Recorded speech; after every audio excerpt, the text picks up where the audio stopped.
আজকে 16ই ডিসেম্বর, মহান বিজয় দিবস। কথা বলেন ঠিক না বেঠিক? কথা বলেন ঠিক কিনা? আমরা এই দেশটি স্বাধীন হয়েছে অনেক রক্তের বিনিময়ে। কথা বলেন ঠিক না বেঠিক? লাল সবুজের পতাকা পথ পথ করে যখন উড়ে, তখন হৃদয়ে ভালোবাসা দেশপ্রেম খুঁজে পাই। কথা বলেন ঠিক কিনা? আমার সোনার বাংলা, আমি তোমায় ভালোবাসি। দেশকে ভালোবাসতে হবে, ধর্মকে ভালোবাসতে হবে। সার্বভৌমত্ব নিয়ে যদি কেউ ছিনিমিনি খেলে, আমরা উপড়ে দিব। কথা বলেন ঠিক কিনা বলেন? এবং ধর্ম নিয়ে যদি কেউ ধর্মের চর্চা করে, আমরা সকলে ধর্মপ্রেমিক ধর্মপরায়ণ মানুষগুলো তাদের বিরুদ্ধে রুখে দাঁড়াবো। ঠিক কিনা বলেন? এই দেশটা সবার। কথা বলেন ঠিক কিনা? আজ 16ই ডিসেম্বর, আমরা এই দিনটি অত্যন্ত গৌরবের সাথে উদযাপন করি। কথা বলেন ঠিক না বেঠিক? যাই হোক, আমি বলেছিলাম মা বোনরা আছে না গেছে? আমিন কোন কথা বুঝতে পারি একটা পারলে কষ্ট হচ্ছে আপনাদের। আমি কিন্তু ওয়াজের একটা লাইনে ঢুকছি, ডানে বামে যাওয়া যাবে না।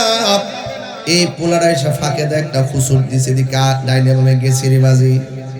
এরপরে আমার আল্লাহ কয়, আল্লাহর হাবিব কয়, যারা মুমিন আমার আল্লাহ তাদের পিঠের নিচে জান্নাতের গালিচা বিছায়া দিবে।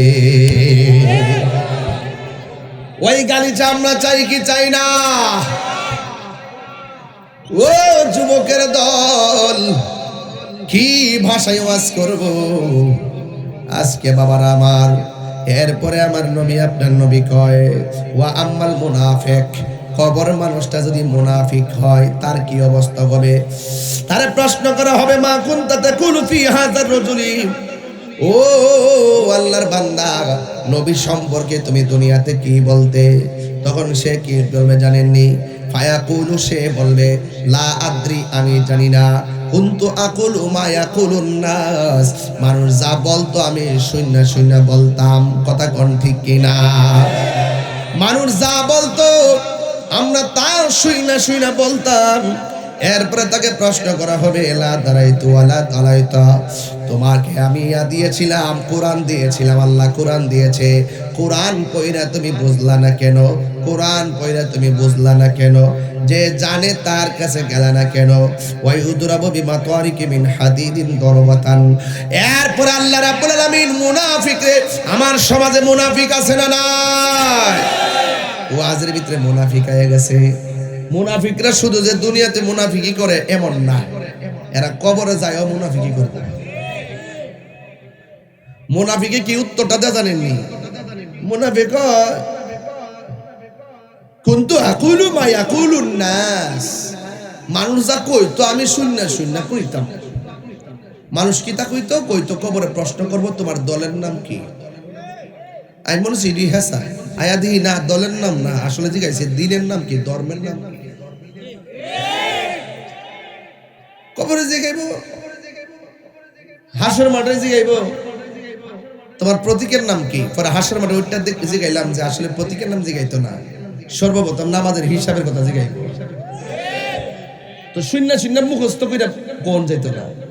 আমাদের শিখেছে ছেলেরা ইয়াং বয়স ওয়াজ করে। আমি বলছে, বাবা শূন্য শূন্য ওয়াজ করিস না, ফইরা ফিরে ওয়াজ করতে হবে। এখন ইউটিউবের যুগ, খালি আপনি তো একটা জিকিরটান মারি দিছস। এটার সাথে আহলুস সুন্নাত ওয়াল জামাতের বিশাল বড় একটা খেদমত জড়িত। এজন্য জেনতেন করে ওয়াজ মাহফিলে ছেলেপেলে যারা আছো জিকির আজকার করো, এগুলো এখন একটু বন্ধ করবা। বুঝতে পেরেছো?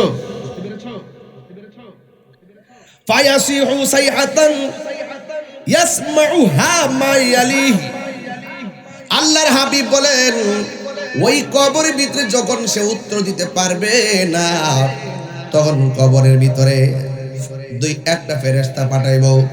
এই ফেরেশতারা চোখ দিয়া দেখে না, কান দিয়া শুনে না, হাতের মধ্যে একটা লোহার হাতুড়ি, এই লোহার হাতুড়ি দিয়ে এমন বাইরাইবো, ফায়াসিহু সাইহাতা ইয়াসমাউহা মা ইয়ালি, দুনিয়ার যত জীব জানোয়ার যারা আছে, জীব জন্তু সবাই কবরের কান্নার আওয়াজ শুনবে।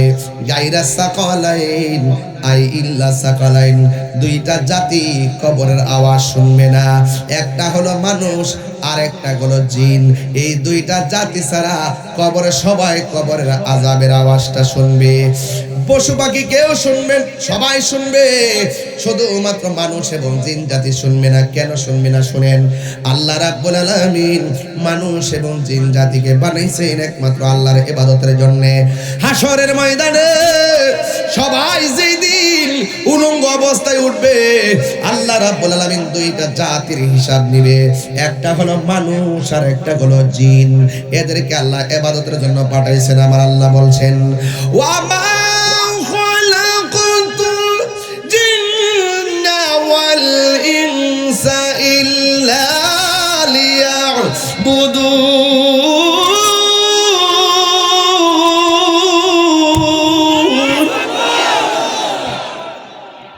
আল্লাহ রাব্বুল আলামিন বলেন, আমি মানুষ এবং জিন জাতিকে সৃষ্টি করেছি একমাত্র আমার গোলামের জন্য। এই জন্য কবরের মায়ের আওয়াজ সব জন্তুরা শুনবে, মানুষ শুনবে না, জিন শুনবে না। মানুষ এবং জিন জাতি যদি শুনতো, তাদের কানের পর্দা ফাইটা রক্তক্ষরণ হইতে হইতে মারা যাইত। চিৎকার মেরে কি আল্লাহু আকবার বলা যাবে না? এরপরে আমার নবী বলেন, একদিন, দুই দিন, 100 বছর, 500 বছর, এমন একটা সময় আসবে যে সময়টার ভিতরে সব মানুষ কবর থেকে উঠবে। আল্লাহ রাব্বুল আলামিন কোরআনে বলছেন, মিনহা খালাকনাকুম ওয়া ফিহা নুঈদুকুম ওয়া মিনহা নুখরিজুকুম তারাতান উখরা। আল্লাহ বলে, ও বান্দা, তোমার এই মাটি থেকে বানানো হয়েছে, এই মাটিতেই তোমাকে দাফন করা হবে, এই মাটি থেকে তোমাকে হাসরের ময়দানে ওঠানো হবে। কবর আযাব বড় ভয়ঙ্কর। আমার নবী, আপনার নবী বলেন, কবর আযাব বড় ভয়ঙ্কর। এই কবর থেকে মানুষ হাসরের ময়দানে উঠবে। কেমনে উঠবে? একটা হাদিস বললে আপনারা বুঝবেন, একটা হাদিস বললে আপনারা ভালো করে বুঝবেন। কারণ কবর বড় সাংঘাতিক জায়গা রে, কবর বড় সাংঘাতিক জায়গা। এই জায়গায় যারা যায় তারা আর ফিরে আসে না। কথা বলেন ঠিক কিনা? মা যে গেছে আর ফিরে আইসিনি, দাদা যে গেছে আর ফিরে আইসিনি রে বাবা। এই জন্য আমার নবী কই, হযরতে আমার নবী বলেন, ইহশারুন নাসু ইয়াউমাল কিয়ামাতি আলা আরদিন বাইদা আফরা। আমার নবী, আপনার নবী বলেন, এই কবর থেকে মানুষ হাসরের ময়দানে উঠবে। অনেকে তো মনে করে হাসরের ময়দানটা বুঝি আসমানের উপরে। না না, হাসরের ময়দানটা হবে জমিনের মধ্যে, শাম এবং সিরিয়ার মধ্যে। আল্লাহর হাবিব বলেন, ইহশারুন নাসু ইয়াউমাল কিয়ামাতি আলা আরদিন বাইদা আফরা।